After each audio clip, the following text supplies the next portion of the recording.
नमस्कार मित्रों, अनंत कथा सागर चैनल में मैं डॉक्टर आदित्य पाराशरी आपके सामने फिर उपस्थित हूँ सनातन हिंदू मान्यताओं को लेकर उस श्रृंखला में अगली चर्चा के लिए। आप लोग यदि पूजा पाठ करते हो तो काफ़ी लोग माला का जाप करते होंगे, लेकिन क्या कभी ये सोचा है कि माला में 108 दाने ही क्यों होते हैं? कारण क्या है कि 108 दाने होते हैं? इस विषय में योग चूड़ामणि उपनिषद है, उसमें यह कहा गया है कि हमारी सांसों की संख्या के आधार पर 108 दानों की माला स्वीकृत की गई है। क्यों? क्योंकि 24 घंटों में एक व्यक्ति लगभग 21,600 बार सांस लेता है। चूंकि 12 घंटे दिनचर्या में निकल जाते हैं तो शेष 12 घंटे देव आराधना के लिए बचते हैं, यानी 10,800 सांसों का उपयोग अपने इष्ट देव को स्मरण करने में व्यतीत करना चाहिए।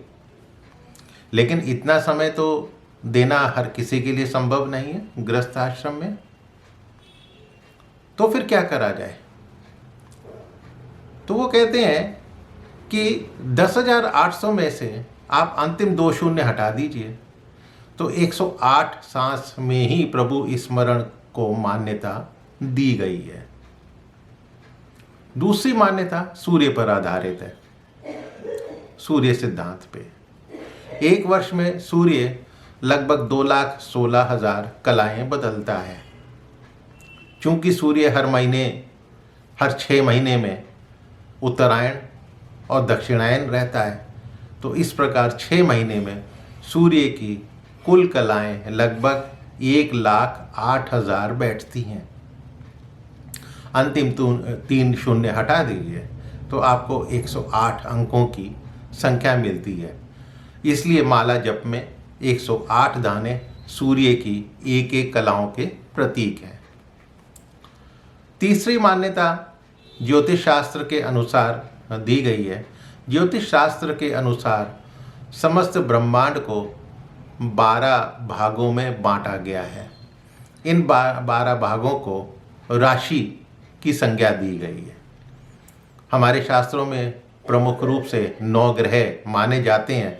इस तरह 12 राशियों और 9 ग्रहों का गुणनफल 108 आता है। ये संपूर्ण विश्व का प्रतिनिधित्व करने वाली संख्या कहलाती है।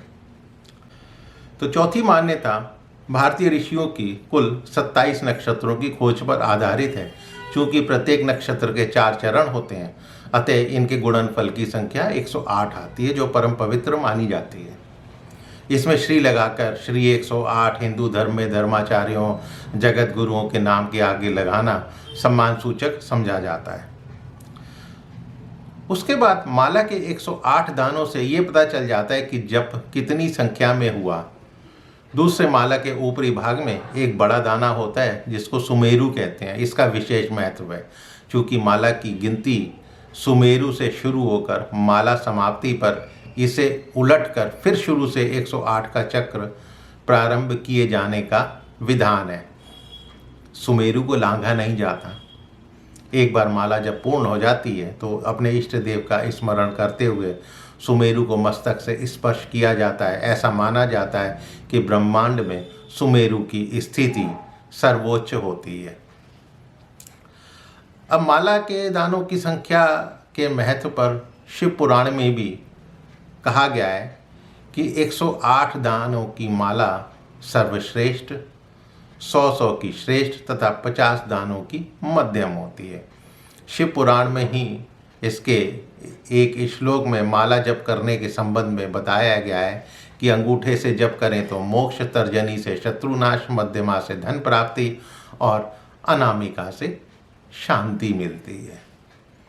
तो ये रहस्य है कि जपने की माला में 108 दाने क्यों होते हैं। मित्रों, आपको जानकारी पसंद आई होगी। तो अपने इष्ट मित्रों से ज़रूर शेयर कीजिएगा और मेरे चैनल को सब्सक्राइब करना मत भूलिएगा। फिर मिलता हूँ एक नई चर्चा के साथ, तब तक के लिए नमस्कार।